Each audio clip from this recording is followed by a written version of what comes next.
Olá pessoal, eu vou estar desejando para vocês aí uma boa tarde, uma boa noite, uma boa madrugada, o horário que vocês estiverem acessando essa videoaula. Pessoal, na última aula nós fizemos alguns estudos, né, da unidade de ensino de vocês, a primeira, número 1, e agora a gente vai estar dando continuidade nesse vídeo complementar. No primeiro momento nós fizemos uma live, né? E aí essa live que nós fizemos, esse primeiro momento nosso online, de maneira síncrona, e eu vou fazer esse vídeo complementar para poder a gente absorver a outra parte que ficou faltando, né? Que eu falei que trataria com vocês no momento oportuno, e fazendo esse vídeo, né, seria a oportunidade para complementar os estudos da live. Teoria de ensino, a gente vai continuar, vocês estão vendo aí na tela, né? Teoria de ensino, como se fosse uma parte 3, né? E aí agora a gente vai estar vendo uma parte 3 e uma parte 4 dos estudos nossos da unidade 1. A parte 3 especificamente, esse vídeo complementar será dividido em duas partes: teoria de ensino e entender a prática, conceitos para entender a prática. Teoria de ensino, o 3 e o 4, conceitos para entender a prática. Seguindo aí, observando na tela de vocês, observem aí, vocês vão perceber que as teorias de ensino, existem algumas formas de se entender, de se perceber como o ensino e a aprendizagem acontece. E existem algumas pesquisas, alguns estudiosos debruçaram em torno de concepções, através de pesquisas realizadas, e então, na atualidade, novas concepções a gente consegue perceber em torno desse processo do que é o ensinar e o aprender, respectivamente, né? Nas duas últimas décadas, várias teorias foram formuladas para esclarecer a história dos métodos de ensino. A classificação de Libani em 1994, vocês estão vendo que em alguns momentos a gente está falando sobre Libani, em 1994, um autor de nome, quando se diz em didática, né? Diz o seguinte, que o modelo divide as teorias de ensino em correntes liberal e progressista, cada uma abarcando um conjunto específico de concepções pedagógicas. A liberal tem toda uma característica, alguns princípios, e a progressista também, né? E então é o que nós vamos estar observando aí. As teorias de ensino. A não crítica, chamada liberal, modelo pedagógico. A não crítica, chamada liberal, tem como modelo pedagógico o ensino tradicional, a pedagogia renovada e o ensino tecnicista. Dialética progressista é uma outra classificação da corrente. Ela é a pedagogia histórico-crítica e a pedagogia libertadora. É interessante você destacar esses nomes, pessoal, de grande importância para a didática. Tá? Então, seguindo, a pedagogia tradicional, qual que é o foco? O foco dela está no processo de ensino e leva o aluno a que obtenha a maior quantidade possível de conteúdos. É aquele que memoriza, é aquele que o objetivo da aprendizagem acontece quando ele memoriza a maior quantidade possível de conteúdos. Então, ela é uma atividade sensorial que diz respeito ao contato do aprendiz com o conteúdo, memorização, capacidade de reter informação e compreensão relacionada com a capacidade de generalizar conceitos e aplicar esses conceitos na prática. Então, essa pedagogia tradicional é centrada nisso daí. Por sua vez, a pedagogia tradicional ela tem uma relação entre o professor e o aluno verticalizada, ou seja, o professor ele é aquele detentor do saber, né? E ele vai depositar ali no aluno esse conhecimento. É como se fosse um depósito. Ele vai lá, deposita esse saber e o aluno absorve. Não tem assim muito mistério, né, para entender essa pedagogia tradicional. E aí, uma outra pedagogia chamada de renovada, Lembrando que, pessoal, nós não podemos esquecer, né? Volta aqui, dentro desse panorama, nós estamos aqui ainda, ó, a não crítica, liberal. Quando a gente entrar na progressista, vai ser a pedagogia histórico-crítica, tá? Então, voltei aqui para frisar bem. Nós olhamos um modelo pedagógico tradicional, vamos olhar agora a renovada, a tecnicista é como se fosse uma terceira, né? Um terceiro modelo dentro da classificação não crítica. A hora que entrar a histórico-crítica vai ser a dialética, chamada de progressista, segundo Livani. Vamos lá, então, avançando nos slides. Renovada. Modelo tradicional. Se no modelo tradicional o aluno era visto como um ser passivo, agora, na figura do professor, deveria depositar todo o saber acumulado no modelo renovado. O aluno, agora muda, o aluno passa a ser visto como um ser livre, com iniciativa e com possibilidade de manifestar interesse nos conteúdos que vai estudar. Então, o aluno agora é centrado, o aluno é o centro do saber, né? O que o aluno precisa saber, o aluno ele se tornou um protagonista nesse processo de ensino. Centra-se o saber no aluno. Então, o aluno, a função dele é buscar a solução para os problemas e criar relações que o apoiem em suas necessidades. Então, o aluno passa a ser protagonista e ele busca alguma solução para resolver os seus problemas e o professor tem que dar conta assim, de atender esses anseios. Pedagogia renovada, certo? A pedagogia renovada ela abarca diversas correntes. Progressivista, que tem em Gilbert, né, sua base teórica não diretiva, calcado nas ideias de Rogers, ativista espiritualista defendida por setores da Igreja Católica, piagetiana, baseada na epistemologia genética de Piaget, olha só que nomes famosos aí, montessoriana orientada pela filosofia de Maria Montessori. A pedagogia tecnicista ainda, né, dentro desse modelo liberal, né? A pedagogia tecnicista, liberal não crítica, né? A pedagogia tecnicista aparece na década de 60 no Brasil, buscando o aperfeiçoamento de métodos de ensino e considerando a instrumentalização desse processo. Ela visa instrumentalizar as pessoas para que elas se capacitem melhor e aí a aprendizagem ela faz com que algumas formas, é preciso identificar formas de ensinar que facilitem, que dê instrumento para o professor identificar o melhor instrumento para daí buscar atender, capacitar melhor esse aluno e aí trazer a eficácia nesse processo, né? A pedagogia tecnicista, a partir da década de 60, tenta instrumentalizar esses professores, trazer instrumentos assim que vão colaborar com o objetivo da aprendizagem. É bacana entender isso daí, né? E então, pessoal, a pedagogia tecnicista, Bonfim, 2004, ele fala as seguintes características. A tecnicista, ela se baseia o quê? Quando ela tenta instrumentalizar, ela se baseia na racionalidade, na eficiência, na produtividade, que o aluno seja produtivo, no controle, né? E objetividade. Essas são as principais características desse modelo de pedagogia, modelos pedagógicos, né? E vamos entender aqui, o modelo pedagógico tradicional. Vamos fazer uma síntese do que nós acabamos de ver. No modelo pedagógico tradicional, o centro do processo é o professor. Na renovada, é o aluno. Na tecnicista, é o método, né? É o instrumento. Olha só a diferenciação disso que nós acabamos de ler, acabamos de analisar aqui.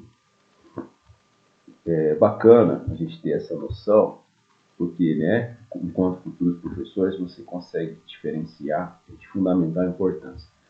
Então, as pedagogias tradicional, a renovada e a tecnicista, elas se enquadram na corrente liberal porque se prestam essencialmente a manter a ordem e a estrutura social vigente. Então, ela respeita a estrutura social conforme ela se compõe, conforme que, em essência, a maneira de se respeitar, né, a ordem de uma sociedade é conduzida por esses três correntes, né, três etapas, formas de se entender a pedagogia, né? Então, já por sua vez, as correntes conhecidas como dialéticas ou progressistas, essas correntes são compostas por dois modelos pedagógicos. Agora é um novo modelo, né? O libertador e o crítico social de conteúdos. Alguns autores incluem também, olha só, um novo modelo, destacando de novo a minha fala, né? Alguns autores incluem também o modelo libertário, mas por ter um caráter eminentemente político, olha lá, ele parece não se enquadrar nos estudos dos métodos de ensino. Alguns autores falam assim, não, esses novos modelos, ele tem um caráter mais eminentemente político, então, dessa maneira, não se enquadra em campo um método de ensino, não dá para considerar. Já outros autores colocam que sim, né, o libertário, ele entra também, e dentro desse processo, e deve ser considerado. Então, são posições distintas entre pesquisadores. Pedagogia libertadora, então, entrando numa nova classificação.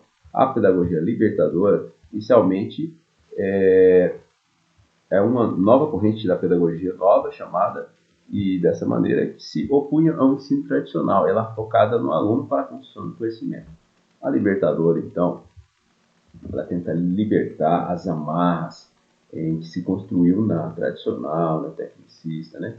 Na outra classificação que a gente observou, ela também se centrada no aluno, mas os pensamentos dos libertadores, olha só a grande diferença, né? Vai se afastar das correntes liberais. Em que momento? Quando começar a propor a formação de homens capazes de refletir sobre sua própria realidade, visando mudanças estruturais da sociedade. Então, é o homem que deveria seguir essa ordem social, entre aspas, né? Que os interesses dos detentores de poder acabam, no modelo anterior, limitando essa visão do estudante. Essa outra, a libertadora, ela vem para libertar essas amarras, entre aspas, ditas como ordem social, mas fazer a pessoa refletir, ter uma visão crítica, ter uma visão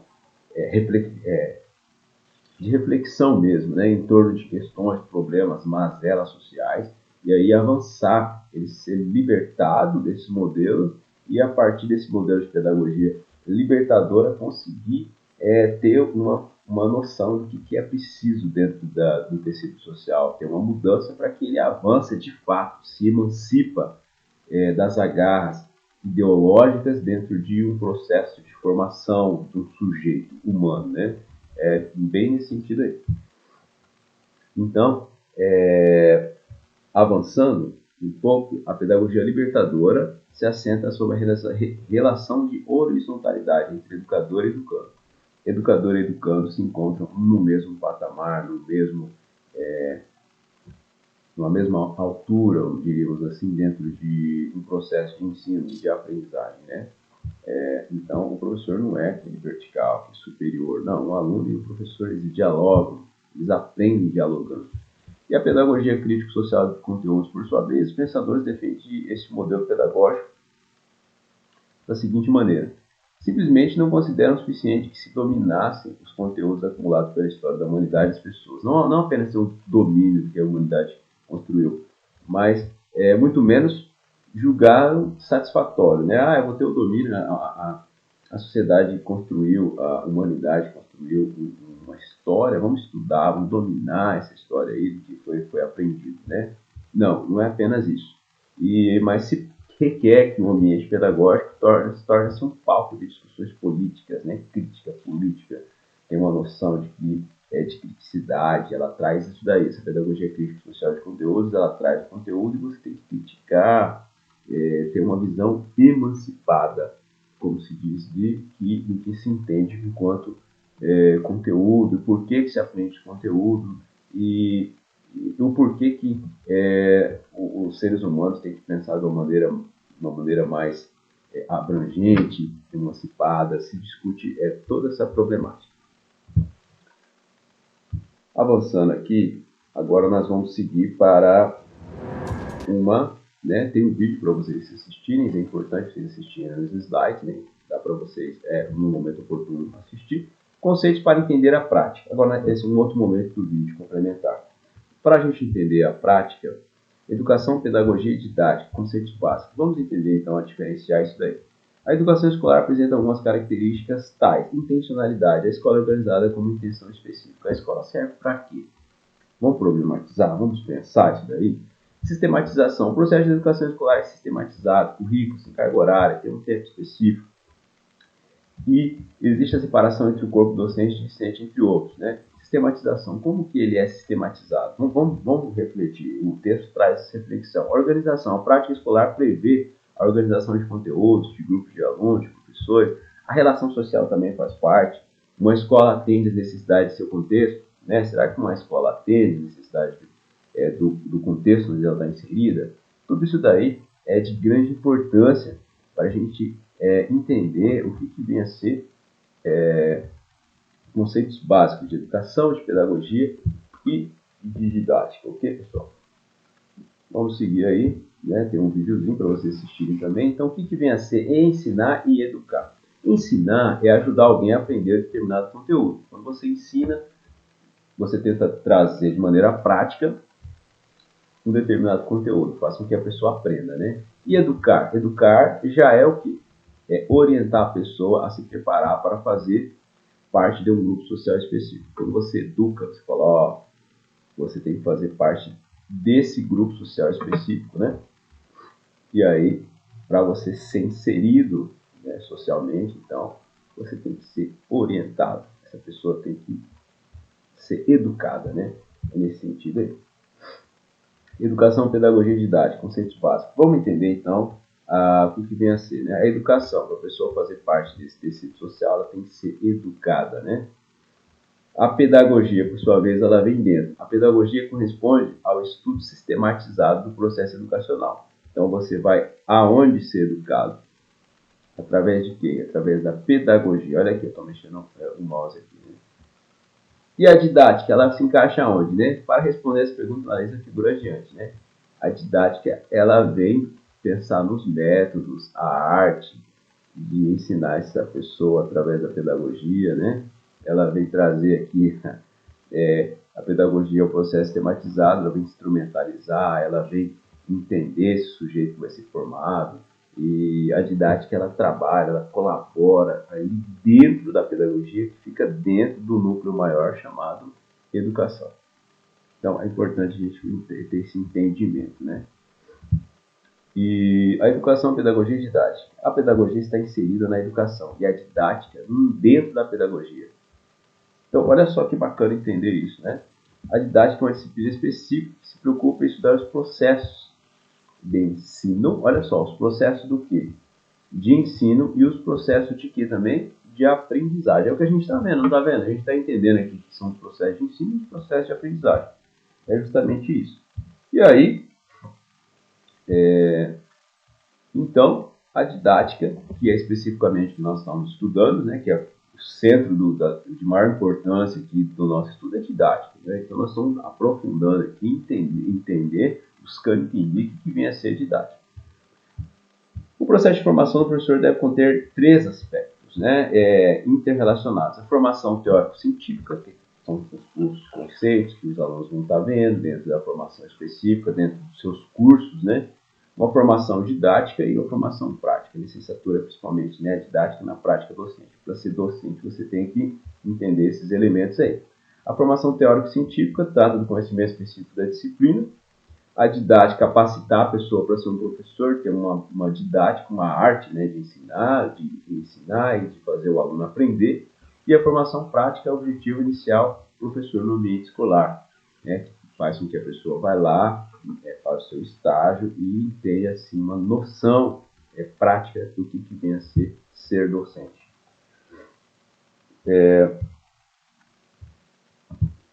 Avançando aqui, a didática na prática docente. Alguns pontos específicos que eu estou trazendo para vocês, tá, pessoal?